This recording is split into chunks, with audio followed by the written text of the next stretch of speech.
सो trainees, आप देख रहे हैं इस वक्त जो स्क्रीन है वो है विंडोज़ 11 की।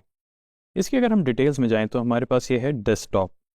अगर आपके पास इससे पुराना ऑपरेटिंग सिस्टम है, विंडोज़ 10 है या विंडोज़ 7 है, उसमें भी कॉन्सेप्ट्स यही हैं। ये जो स्क्रीन मेन आपके सामने आ रही होती है, इसको हम कहते हैं डेस्कटॉप।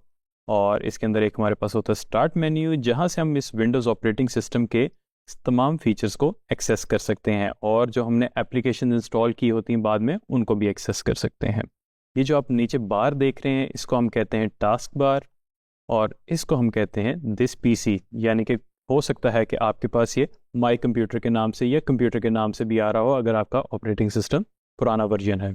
अगर हम दिस पीसी के अंदर जाएं तो हमें नज़र आएगा कि सबसे पहले हमारे कितनी हार्ड ड्राइव मौजूद हैं, एक है, दो हैं या इससे ज़्यादा मौजूद हैं, और उनकी कितनी कैपेसिटी इस्तेमाल हो चुकी है और कितनी बकाया है। और अगर हम इसको क्लोज करते हैं, अब हम आगे जाते हैं स्टार्ट की तरफ। स्टार्ट जो है सबसे कोर फीचर है। अगर विंडोज़ 11 का स्टार्ट पे आप क्लिक करें तो हमें नज़र आएगा कि हमारी कुछ एप्लीकेशन जो कि हमने पिन की हुई हैं, जो कि हमारे बहुत ज़्यादा इस्तेमाल में रहती हैं और हम चाहते हैं कि वो हमारे सामने ज़्यादा विजिबल रहें, तो उनको हमने पिन किया होता है। उसके अलावा अगर आप अपनी तमाम एप्लीकेशंस को एक्सेस करना चाहें, ऑल पे क्लिक करें, और ऑल पे आप देखेंगे जो जो एप्लीकेशंस आपने जब भी इंस्टॉल की हैं वो आपके पास एक बहुत बड़ी लिस्ट आ जाएगी जो जो आपके इस्तेमाल में है। अगर हम रेकमेंडेड वाले सेक्शन में जाएं तो इसके अंदर वो तमाम फाइल्स और एप्लीकेशंस आएंगी जो आपने रिसेंटली अपडेट या इंस्टॉल या एक्सेस किया होगा। उसके अलावा अगर हम इस साइट पे देखें तो ये हमारे है टास्क बार। टास्क बार के अंदर हमारे पास बहुत सारी ऑप्शंस होती हैं। कुछ एप्लीकेशन जो कि हमारी इंस्टॉल्ड होती हैं और बैकग्राउंड में रन हो रही होती हैं, वो यहाँ पे आएंगी आपके पास। उसके अलावा आपकी अगर लैंग्वेज, अगर आप मल्टीपल कीबोर्ड इस्तेमाल करना चाहते हैं, मिसाल के तौर पे आप उर्दू में लिखना चाह रहे हैं, साथ इंग्लिश में भी लिखते हैं, तो यहाँ पे आपके पास ऑप्शंस आ जाएंगी कि आप कि जो जो लैंग्वेजेस आपने एनेबल की होंगी सिस्टम में, उनको भी आप यहाँ पे चेंज कर सकते हैं ऑन वेल। उसके अलावा अगर आप देखेंगे तो यहाँ पे आपके पास काफ़ी सारी कन्फिग्रेशन का शॉर्टकट मेन्यूज आएंगे, जिसके अंदर हमारे पास वाईफाई से कनेक्ट करना, ब्लूटूथ से कनेक्ट करना, उसके अलावा हमारा फ्लाइट मोड पे जाना। अगर लैपटॉप है, क्योंकि मैं लैपटॉप यूज़ कर रहा हूँ, तो यहाँ पे फ्लाइट मोड भी आ रहा है। उसके अलावा एक्सेसिबिलिटी, नाइट फ्लाइट, हॉटस्पॉट, और भी बहुत सारे फीचर्स होते हैं। लेकिन इस वक्त जो हम जिन फीचर्स पे बात करेंगे वो ज़्यादा ज़रूरी हैं। एक तो आपका ऑडियो, जिसको आप अपना वॉल्यूम कम और ज़्यादा कर सकते हैं। उसके अलावा डिस्प्ले ब्राइटनेस, जो कि आपको नॉर्मली लैपटॉप्स में अवेलेबल होती है, जिसको कम और ज़्यादा करके आप अपनी डिस्प्ले ब्राइटनेस एडजस्ट कर सकते हैं। और ये सबसे कोने में अगर आप देखें तो एक आपके पास बेल आइकॉन है, ये नोटिफिकेशन है। ये तमाम नोटिफिकेशन है जो कि आपकी विंडोज़ में आपकी टाइम टू टाइम आ रही होंगी, और इसके अलावा यहाँ पे आपका कैलेंडर भी आपको अवेलेबल होगा,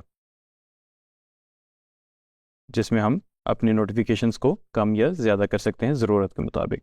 और हम अपने कैलेंडर को भी एक्सपेंड कर सकते हैं ज़रूरत के मुताबिक। यहाँ पे आप एक फोकस का देख रहे होंगे, 30 मिनट फोकस। इसका मतलब होगा कि अगर मैं इसको फोकस को स्टार्ट कर दूंगा तो अगले 30 मिनट तक मुझे किसी किस्म का नोटिफिकेशन नहीं आएगा, जिससे मेरे किसी भी किस्म की डिस्ट्रैक्शन पैदा हो काम में।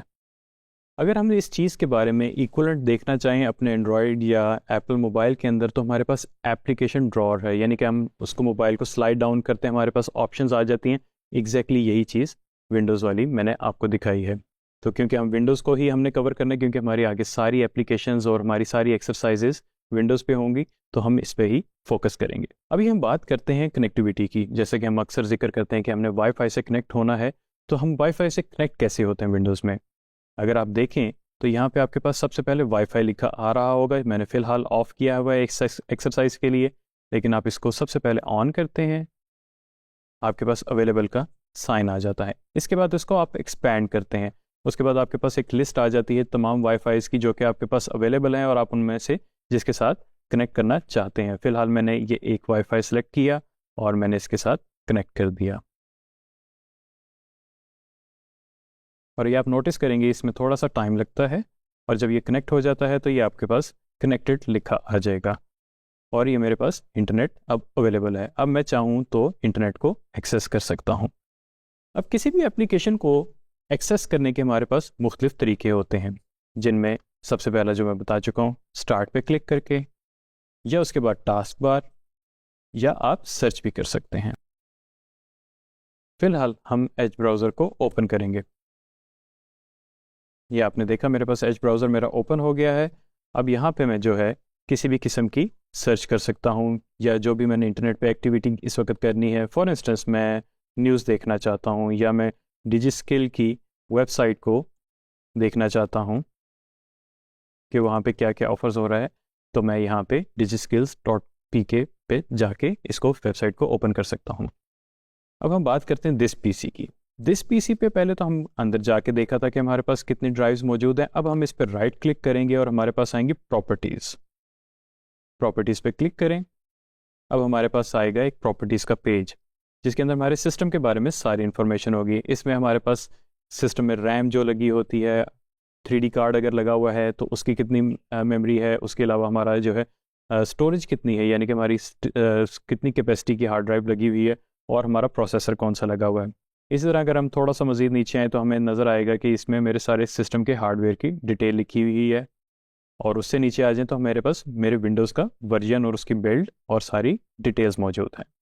और अगर हम इस साइड पे देखें तो हमारे पास सिस्टम की और भी बहुत सारी मालूमात आती हैं, जिसमें कुछ सेटिंग्स भी होती हैं, पार्शियल सेटिंग्स, और कुछ जो है हमारे पास इंफॉर्मेशन होती है कि आपके सिस्टम के अंदर कौन सा वॉलपेपर है, कौन सा थीम है, कौन सी डिवाइसेस आपने कनेक्ट की हैं। अगर ब्लूटूथ है तो ब्लूटूथ के साथ आपने कौन कौन सी डिवाइसेस कनेक्ट की हैं।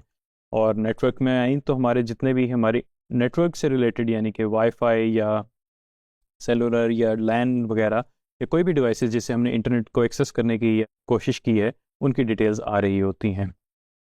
इसी तरह पर्सनलाइजेशन में आए, जिसको हम कुछ ऑपरेटिंग सिस्टम पुराने वर्जन्स के अंदर थीम्स कहते हैं, यहाँ पे जो है पर्सनलाइजेशन है जिसमें हम अपने थीम्स चेंज कर सकते हैं अपनी ज़रूरत के मुताबिक। अगर ऐप्स पे क्लिक करें तो हमारी जितनी भी इंस्टॉल्ड ऐप्स हैं जो हमने सिस्टम में इंस्टॉल की हैं, टाइम टू टाइम उनकी डिटेल्स आएंगी और उनसे रिलेटेड कन्फिग्रेशंस आएंगी। इसी तरह हमारे सिस्टम में जितने भी अकाउंट्स हैं, जितने भी यूज़र्स उस सिस्टम को इस्तेमाल कर सकते हैं, उनकी डिटेल्स यहाँ पे आ जाएंगी। इसी तरह हमारे पास टाइम एंड डेट वगैरह आ जाएगी। फिर अगर हमने गेमिंग इस पे करते हैं तो गेमिंग से रिलेटेड ऑप्शंस आ जाएंगी। एक्सेसिबिलिटी उन लोगों के लिए है और बहुत इंपॉर्टेंट फीचर है जिनको सुनने में या देखने में थोड़ी सी दिक्कत होती है, तो ये उनके लिए है एक्सेसिबिलिटी का पेज। इसका फ़ायदा ये होता है कि अगर वो फॉन्ट का साइज़ बड़ा करना चाहें या उनको हेयरिंग एड चाहिए तो वो आवाज़ ज़्यादा कर सकते हैं, जिससे उनकी प्रोडक्टिविटी में इजाफा होता है। उसके बाद प्राइवेसी एंड सिक्योरिटी है, जिसमें हमारे एंटीवायरस इंस्टॉल जो होता है उसके बारे में तफसीलात होती हैं, क्या वो एक्टिव है कि नहीं एक्टिव है, और उसके अलावा सिक्योरिटी रिलेटेड इश्यूज होते हैं, सिक्योरिटी रिलेटेड चीज़ें बताई जाती हैं। और last not least Windows update, जो कि सबसे ज़्यादा इंपॉर्टेंट है। विंडोज़ अपडेट का मतलब है कि आपका ऑपरेटिंग सिस्टम क्या अप टू डेट है कि नहीं। अगर नहीं है तो इसको अभी अपडेट कर लें ताकि आप जो हैं फुली फीचर्ड अपना ऑपरेटिंग सिस्टम सिक्योरली यूज़ कर सकें। आइए अब देखते हैं, हमारे पास एक सिस्टम के अंदर एक है टास्क मैनेजर। विंडोज़ के हर ऑपरेटिंग सिस्टम जो भी वर्जन्स आए हैं उनके अंदर एक होता है टास्क मैनेजर, जिसका मकसद होता है कि जो सिस्टम के अंदर एप्लीकेशंस चल रही हैं या सर्विसेज चल रही हैं उनको हम देख सकें।